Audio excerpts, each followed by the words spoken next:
Daniel Rock Zero here, back again on our video. 2001 year in review continues with SummerSlam 2001. Now, I wanted to get this review just over and done with before. That way I can move on to Unforgiven and No Mercy. SummerSlam, I've seen this show a million times over, so I don't even have to re-watch it just to know what happened, because I already know what happened. So, first of all, The Rock is back, and they teased him coming to the Alliance, which didn't really make a whole lot of sense. DDP, the fucking stalker, has gone even crazier. Now he has this whole shrine. They brought Canyon in, and whatever the fuck. Let's get to it. SummerSlam 2001. Let the boobies hit the floor, as Jericho would say. We open up with Edge defeating Lance Storm for the Intercontinental Championship. This is a good match overall. However, there's one little problem I have with this match. And, this is a fun match and everything, but, again, the Alliance has to look incredibly weak. How so? I'll tell you why so. So you have Christian out there who interferes in his match with Edge and Lance Storm. And then all of a sudden, Christian goes to spear. But Lance Storm dodges it and spears Edge instead.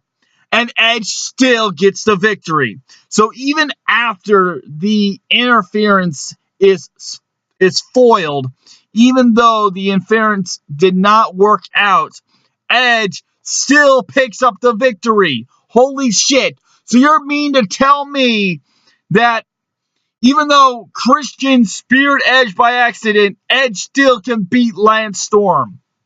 Unbelievable.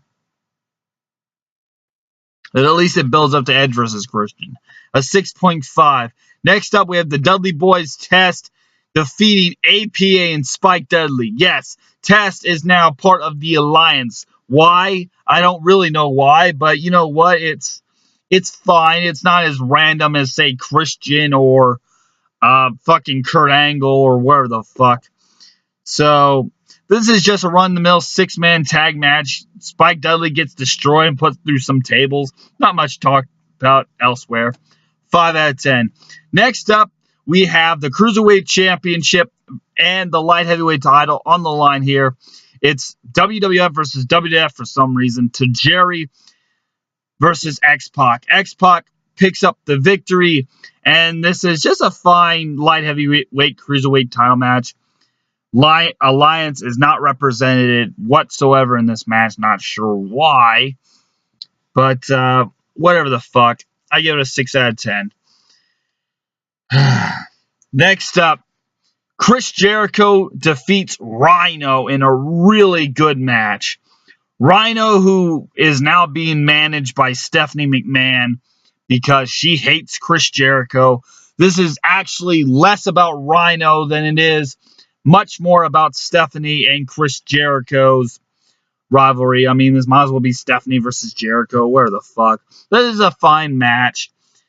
Rhino, again, even though he's undefeated against Chris Jericho for some reason, even though there is interference from Stephanie McMahon, which gets spoiled again, once again, Rhino loses. I give it a 6.5 out of 10. Actually, just a 6. Next up, we have one of the best matches on this show is good for 2 matches. And this is a really damn fine match. Rob Van Dam, the only guy who's over the Alliance, the only guy who's being pushed really well in the Alliance, the only guy being cheered in the Alliance. When you really think about it, they should be baby faces. But where the fuck? You have Rob Van Dam defeating Jeff Hardy and in a stellar ladder match for the hardcore title. This is a very fine hardcore title ladder match. It's the only ladder match contested for the hardcore title. Fun fact there. It's not as good as Jericho versus Benoit. It's not as good as TLC. It's not as good as TLC 3. But as far as ladder matches are contested in 2001, this is pretty fine. One of the best matches. It's easily one of the best matches during the entire Invasion. I give it an 8.5 out of 10. One of the finest matches during the Invasion angle. From one of the best matches to one of the worst matches of the Invasion angle. You know how I had this top 5, top 10, whatever the fuck, worst matches of 2001 WWF? Well, the next match, now, let me remind you, it's not the match I'm going to talk about that is the absolute worst match of 2001, but this, I say, is number 2. This is the second worst match of all of 2001. Not just WWF, but WCW, ECW included, too. This is the Brothers of Destruction basically squashing the ever-living shit out of the Jersey Triad, 2/3. It's Diamond Dallas Page, the Stalker, and Chris Kanyon. Who better than Kanyon? Well, every fucking bud is better than Kanyon. Fun fact, Kanyon is actually the United States champion for some particular reason. And the United States title is really the only title that is never fucking defended at any fucking pay-per-view. I don't even know why they have the U.S. title. Actually, I don't know why they have a lot of these titles for some. The European title also never gets defended either. This is a mega dud. A mega 0. A 0 out of 10. It's number 2. And oh baby, let me tell you, it's not the worst match of 2001, but it's number 2. This is just a squash match. It's a steel cage match for both WCW and WWF tag team titles. For some reason, DP and Kanyon are the WWF tag team titles holders. Not sure why. This is a terrible match. It's just a squash match. DDP, the Stalker, gets his ass whipped. Kanyon gets let go. He has his whole shrine. I talk about being embarrassed. This is awful. A 0.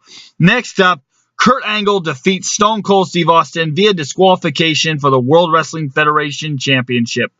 This is an amazing match. I think this match is incredibly overrated, though. Lots of people give it like a 9.5 or a 9. I'm only going to give it an 8.5 out of 10. It's a great match. I didn't like the finish, though. I really didn't like it. I thought Kurt Angle really should have won this match. Instead, they have the screwy-dewy Nick Patrick comes out, right? And Stone Cold Steve Austin is beating refs up left and right. So Nick Patrick comes out. Looks like he's about to count Kurt Angle's 3 count. And, of course, he fucking doesn't. And I just lost my light. But that's okay. It's me in the pale moonlight sky. Here we go. So Kurt Angle gets Steve Austin gets disqualified for beating the shit out of all the referees. Whoop-de-doo, Basil. Whatever the fuck. 8.5. Next up, finally, The Rock defeats Booker T for the WCW World Heavyweight Championship. I give this a 6.5 out of 10. Again, Booker T looks foolish up against The Rock. This is a good match, 6.5 out of 10. But honestly, it should be a lot better. And honestly, Booker T should have retained.